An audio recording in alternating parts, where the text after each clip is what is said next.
So how do you feel this creative approach through women like the Fannie Lou Hammers, the Ella Bakers, the Rosa Parks, Diane Nash, how do you think women like this really impacted the movement through their own creativity, as women are doing today as leaders in the movement?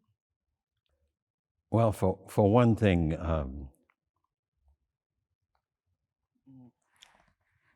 people like Fannie Lou Hamer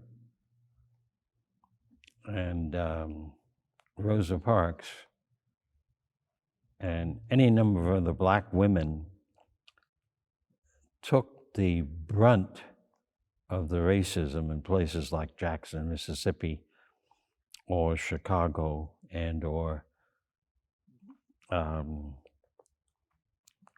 Columbia, South Carolina, because women basically played a major role in managing the family. They did most of the shopping for the family, whether groceries or clothes, sometimes including their husband's shirts and clothing. So they were exposed much more to the hostility and to the signs and all. In the case of Montgomery, black women, I can't remember exactly, so I may make a mistake. Black women were largely employed in the homes of white people across the Montgomery county and area. They had to ride the buses to work. So they experienced firsthand the hostility, the signs, white only, Negro and or colored only, and they were ones who experienced the hostility of the drivers of the buses, who were all white. In fact, I remember a workshop once in Nashville, Tennessee, where a couple of the women said outright, "You men and you preachers don't really know about this, because we're the ones who do most of the shopping for the family. So we have to be downtown all the time. We're the ones who take our child downtown to get a pair of shoes. You men don't do it." So that succinctly sort of puts the role of the black woman. And in Montgomery, of course, the black woman filled these buses going to work and returning from work. And that's why many of the mass meetings had sizable numbers of black women in them.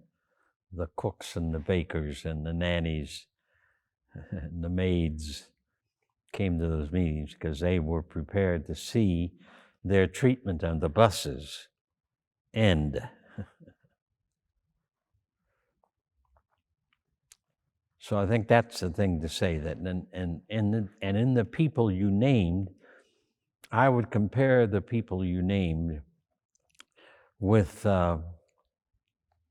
John Lewis and C.T. Vivian and Martin King and Matthew McCullough and a host of black men who were contemporary to them, who at an early age determined they were going to do something to stop the public hostility that they faced, that they were not going to take it quietly.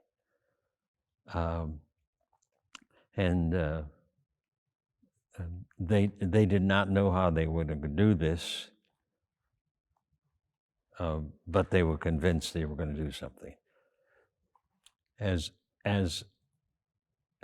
of 1952, as I finished my college work after a prison sentence also, I knew we black folk were going to have a movement that would be largely nonviolent, that would challenge the racism and the segregation.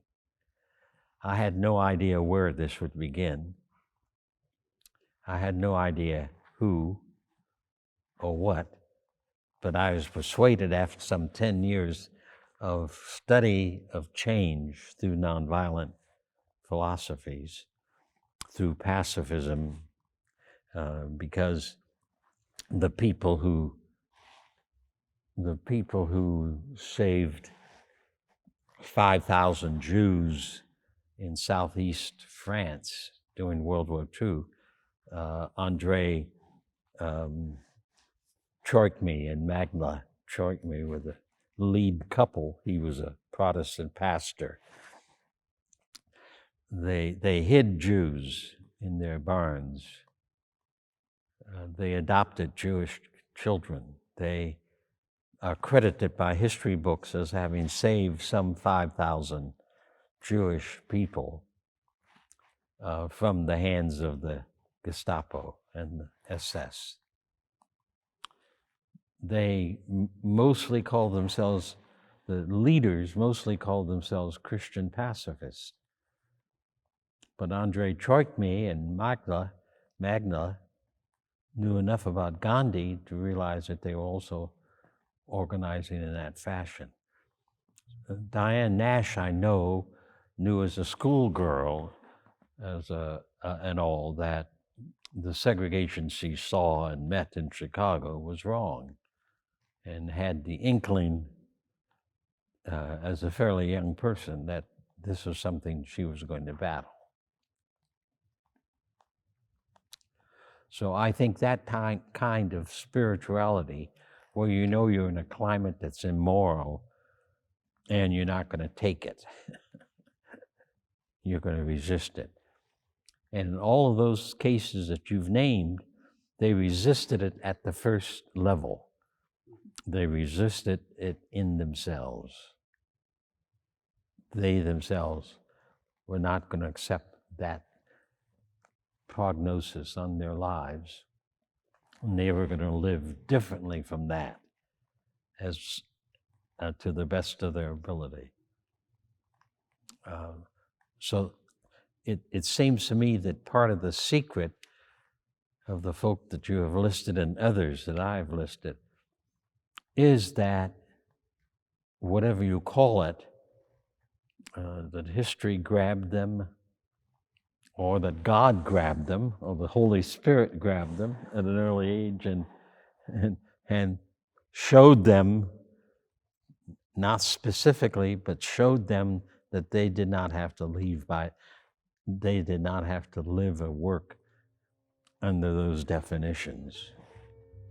I think that may be the key to then the work that they were able to do.